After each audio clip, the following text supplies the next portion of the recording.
This is Satan's Trilogy. I am the author, and I am the narrator. This is reading 12. Looking at the store owner with an expression of apology on his face, I could have shot that girl, or killed her. Tears were streaming out of his eyes. He stared at the store owner, at the girl, and then at Esther. If it hadn't have been for you, looking at Esther, I might have killed her. I couldn't have lived with that.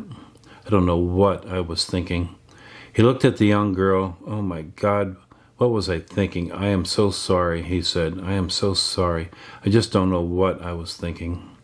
The store owner looked at the sobbing employee and said to his guards, "Want you three," pointing at the three men on the right, "to take this man to St. Irene's Hospital and stay with him. Do not let him out of your sight. Do you understand?" he asked them. "Yes, sir. We'll keep him under lock and key." The three men picked up the store security guard and walked him off. "I want you three to contact my attorney and my assistant store manager. Tell them to call me in 1 hour. John, you find out if this man has a family, and if he does, see that they are with him at the hospital. Do you understand?" Each said, "Yes, Mr. Polo." Each left to do their assigned task. Looking at the young Gothic girl, the store manager spoke to her. I can't apologize enough for what might have happened. Please understand that this will never happen again, and the security guard will be dealt with appropriately. We at Marco Polo appreciate your patronage and hope that you'll continue to shop at Marco's." The young Gothic girl looked at the manager, looked at the security guard as he was escorted off, and then looked at Esther. She then turned to the owner and said, "I'm thinking we both got lucky today. Seems that we should be thanking Blondie for saving our asses." She turned to her boyfriend and said, "I'm hungry. Let's go have pizza." Her boyfriend said, "Oh, yeah. You'll have to buy, Raven.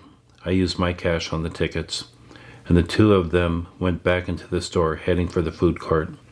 As the Gothic girl passed Esther, she said, "Thanks, Blondie. That must have been hot.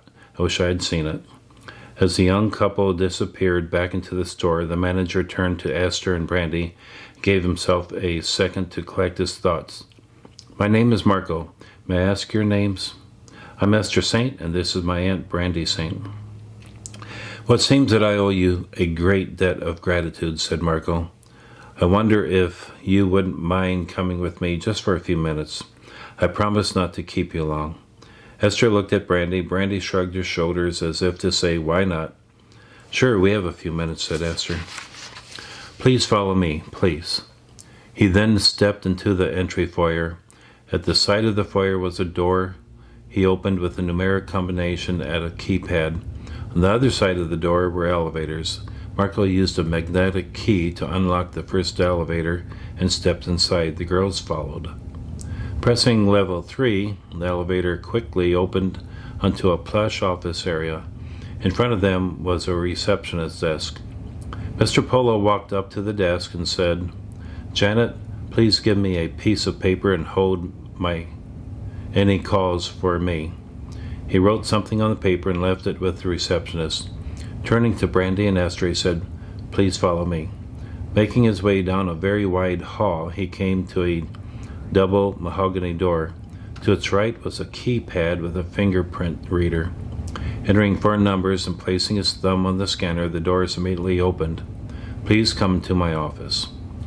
The office was a very large and plush workspace, with a large arrangement of flowers on a table to the left and several sofas positioned around the room. There were 5 large plush leather chairs in front of the desk.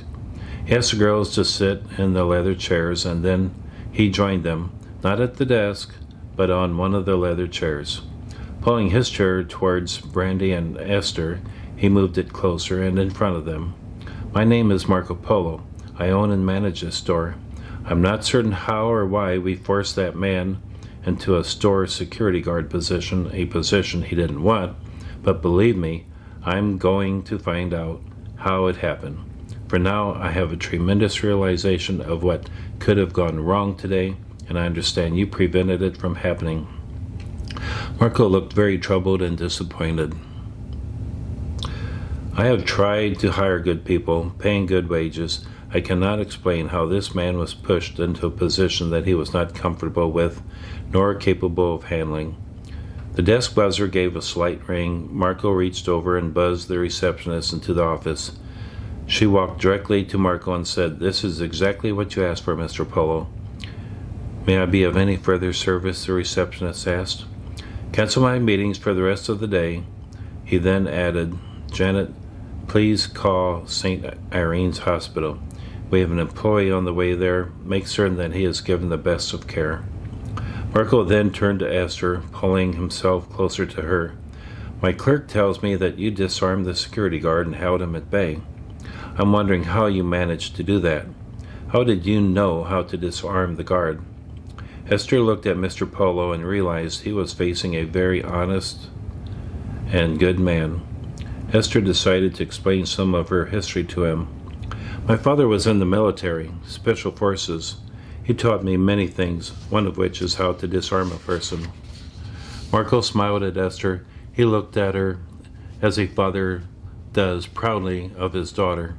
Esther had our security guard shot and possibly killed that girl, this story would have been ruined.